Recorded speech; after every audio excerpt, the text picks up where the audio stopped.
Hi, I'm Dan Q, and you're listening to a podcast that nobody asked for, exclusively about things that only I find interesting. Today I'll be talking about why I hate most keyboard function keys. As usual, there's a blog post to accompany this episode. Find the link wherever you listen to your podcasts, or look me up at danq.me. Why I hate most keyboard function keys. So, in my living room, I've got an aging Windows Media Center PC. It's connected to the TV, and principally it's used for Jellyfin, Nebula, Netflix, Steam, that kind of thing. For convenience, I've got a wireless keyboard trackpad combo thingy, a slim battery-powered Bluetooth, I think, keyboard, so I can sit back, lay back on the sofa, grab this little keyboard and use it to search for a video or navigate the web or whatever it is I need to do. It's fine. The keyboard's not great. You wouldn't want to type an essay on it, but searching for a YouTube video, it does the job. It's got a few extra bonus keys that are quite useful. Down the side, it's got volume up and volume down buttons and a mute key. And up in the top right corner, it's got some buttons that I don't know the purpose of and have never felt the need to learn. One is labelled with sort of a home icon, which I guess probably takes you to your home folder. Another with headphones. A third with a folder with an arrow in it. Maybe it takes you to the download folder. I don't know and I don't care.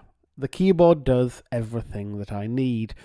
Unfortunately, though, the manufacturers of this keyboard decided that it needed a dozen extra functions, and they repurposed the F keys, F1 through F12, for these purposes. If I look at the keyboard now, I can see that the F1 through F12 keys have displayed more prominently on them, and in bright blue, what looks like rewind, pause play, fast forward, a moon for sleep, a magnifying glass for search. F6 has something that looks like an icon representing a particle collider warming up. F7 has a box with a square sticking out of it. F8 a cog, which I guess opens settings. F9 has two rectangles, which I guess means screen mirroring. F10 has a rectangle pointing at a smaller rectangle.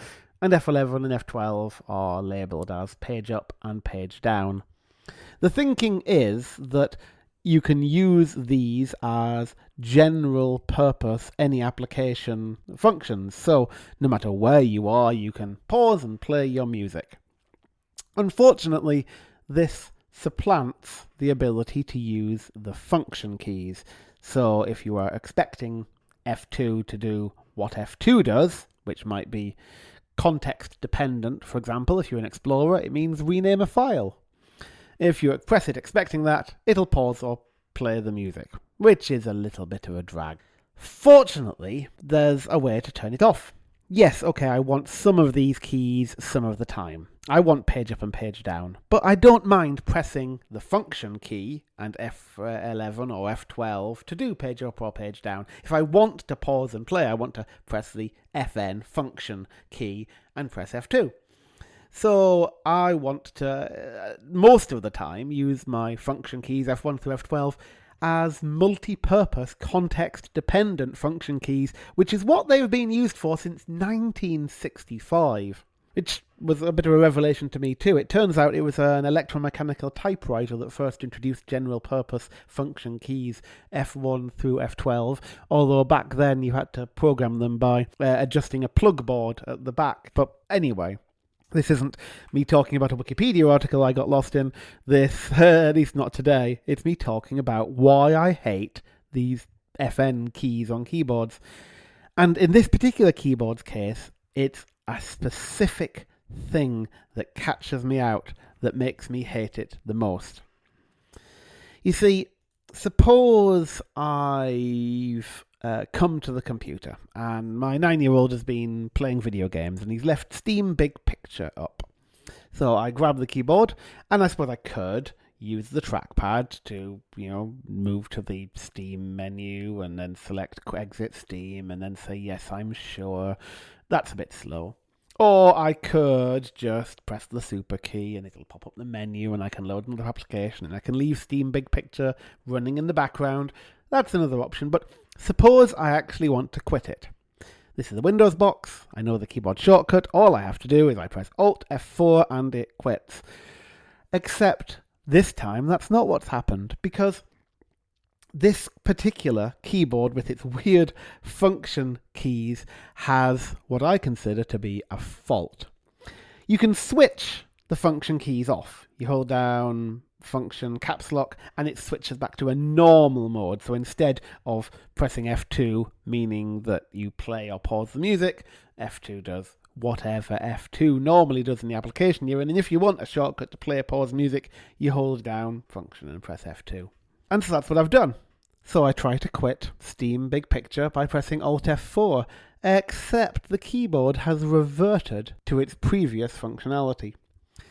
It's defaulted to its factory settings, because it does this every time it loses power, which can mean changing the batteries, or it can mean turning it off for an extended period. Sometimes it just does it randomly, and so my Alt F4 to quit Steam Big Picture is instead interpreted as sleep. Now, this is an older computer, and it doesn't sleep, so it hibernates. So now, instead of quitting Steam Big Picture and hopping across to Jellyfin to watch the latest episode of Star City or whatever it is that I was about to do, now, instead, I have to watch and wait as the computer copies all of its RAM into a file, then shuts down, then I have to hammer the keyboard a bit so it gets a signal and wakes up again. It boots, copies the contents of the hibernation file back into RAM. In total, I spend about a minute and a half to achieve nothing, all because some engineer thought that their factory default of the function button being sort of optional for extra functions was more important than my need to use their product, and my God, it drives me mad. What's most frustrating of all is that F4 is the only key on this keyboard with such a time-consuming and annoying dual function. Suppose it had done its reset to factory settings thing and I pressed F2 and accidentally paused some music. That's no problem. I can unpause it. Great.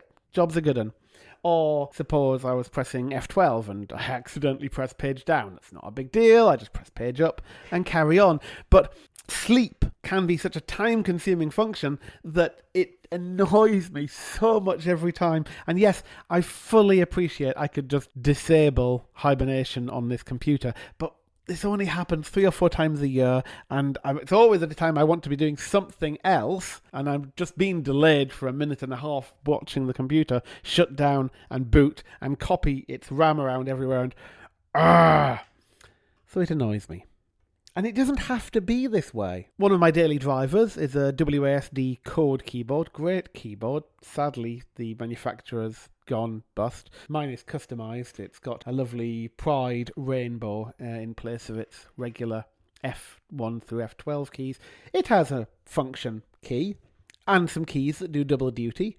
Those keys that do double duty are all for media. There's volume up and volume down, which I use, and there's mute, which I've occasionally used, and there's play, pause, stop, last track, previous track, which I never use, but they're there. And they're positioned on the pause, insert, home, page up, delete, end, and page down keys, so they're out of the way. They're also all the secondary function, so unless I hold down the FN key, none of those special things happen. All of the keyboard behaves exactly as the keyboard should, exactly as the keys like this have for countless decades, beyond my lifespan. They work as they always have, unless I press the special button. That's a great way to do it. My other daily driver is a Keychron K10. It's got double duty keys from F1 through F12, and they are the standard ones of the Mac that it attaches to. So we've got brightness up, brightness down, a few things to do with app positioning, keyboard brightness up and down, then some media keys, finishing with some volume controls on F11, F12.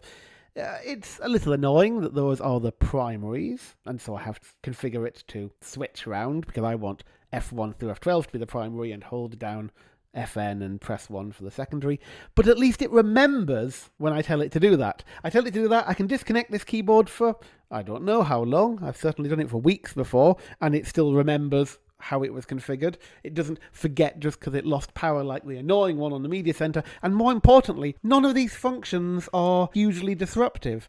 If I accidentally put the volume down, I just put the volume back up again. It's not like I have to now watch the computer do something slow and long-winded. So I guess what I'm saying is I don't really hate all keyboards with function keys and secondary functions on the keys and things like this. I think there's a way that you can do this FN button right, and there's 3 parts to it. 1, where a key does double duty, it should be a low impact and quickly reversible operation. I don't want an extra cognitive load or delay in correcting any mistakes. Number 2, the default state of a key should be the traditional key function, for those of us who are familiar with a keyboard already.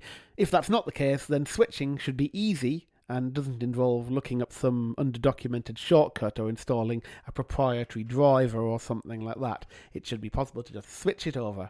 And 3, when you switch the default state, it should stay switched and not swap back to the factory defaults just because of loss of power or some other arbitrary or unrelated trigger. Both of my daily drivers, this WASD code and this Keychron K10, both do this right. And my media center PC keyboard doesn't, and it makes me so angry. Sadly, a great number of keyboards get their FN key implementations wrong.